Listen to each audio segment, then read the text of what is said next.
Now, when the first COVID-19 wave hit India, millions of migrant workers lost their jobs. Strict lockdowns meant their source of income in the cities was cut off overnight, forcing many to move back to their villages.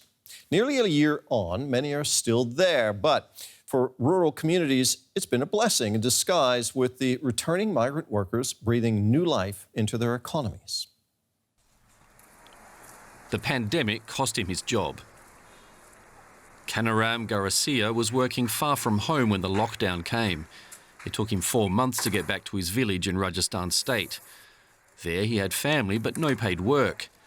Then he heard of training courses for migrant labourers in the nearby city of Udaipur. Now he's learning to operate a sewing machine. Before the lockdown, I worked as a stonemason with granite in the city of Surat. I was there from 2012. The lockdown announcement came so suddenly. Everything was shut down, and Prime Minister Modi said the government would take care of us. But nothing happened. We weren't even allowed out on the street.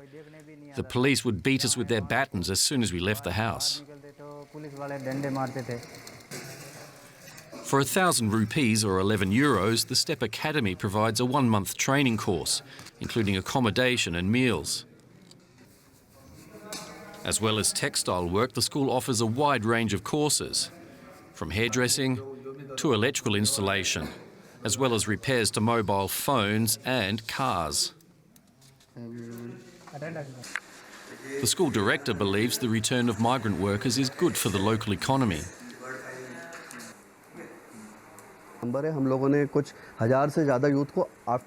Because of the pandemic, we've trained around 1,000 young people. Many of them have found work locally or opened businesses. It's creating jobs, because employers and business owners are returning to the villages. The STEP Academy also partners with local enterprises who provide on-the-job training, like here on this construction site. The trainees earn a minimum wage and can be fully qualified in 12 months. I worked in a kitchen in Gujarat and earned 5,000 rupees or 55 euros a month. I had to work non-stop, even nights. I came home just before the lockdown and planned to stay here. The work is better and so are the wages. I'm home in the mornings and evenings so I can help out with the housework. Tejoram is happy to be back on the land, despite the hardships. He and his wife live in a remote village which they can only reach on foot. Cities are okay, but they're loud and dirty. I'd much rather live in the village. It's better here. Kanaram Garcia's month of training is coming to an end. He's now contacting local tailors who might offer him a job. He's determined to stay close to his family and not return to Surat or any other large city to seek work. If I went far away again, I couldn't look after my children, so I'd rather look for work close to my village.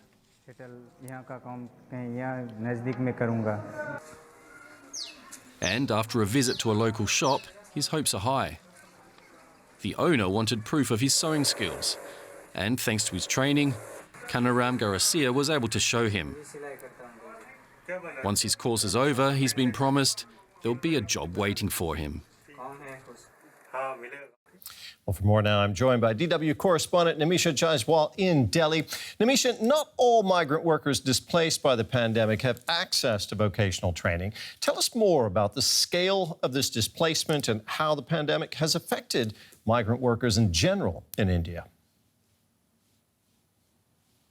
Well, Terry, the impact on migrant workers across the country has been immense. From Delhi alone, the government estimates that some 800,000 migrant workers left during the second wave and the ensuing curfews. But many of these people told us that even back home, they struggled to find work, food was hard to come across, and healthcare, of course, is not as good as it is in the cities.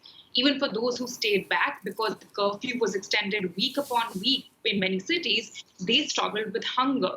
And there was a problem with the government rolling out provisions efficiently as well. Now, curfews are gradually being lifted, but even going forward, given the prediction of a third wave, there is a high sense of insecurity because many are still paying off the debts they incurred during the first wave. So where do things stand now with the pandemic in India? Are infections still rising? Are hospitals able to cope? Well, infections are definitely coming down, Terry. They have dipped below 50,000. That is still a very high number, but given the comparison to the peak that had crossed 400,000, things are improving. The death toll also is gradually declining. However, some states are revising their death toll numbers, saying that they could have been undercounting during the second wave. And once again, with curfews lifting, governments are emphatically saying that please do not become lax about precautions. Already there are reports of markets seeing surges in customers. So there are considerable regional differences, I understand. What about vaccinations? How is the vaccine rollout coming along across India?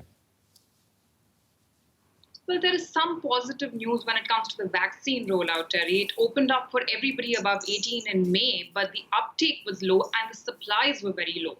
Finally, supplies are improving. The government has recently revised its policies for the state once again. And yesterday, India actually crossed 8 million doses in a single day. If this trend continues, there is still hope that the country is able to fight off that third wave or at least diminish its impact. Nimisha, thank you very much for your update. As always, that was DW's Nimisha Jaiswal in Delhi.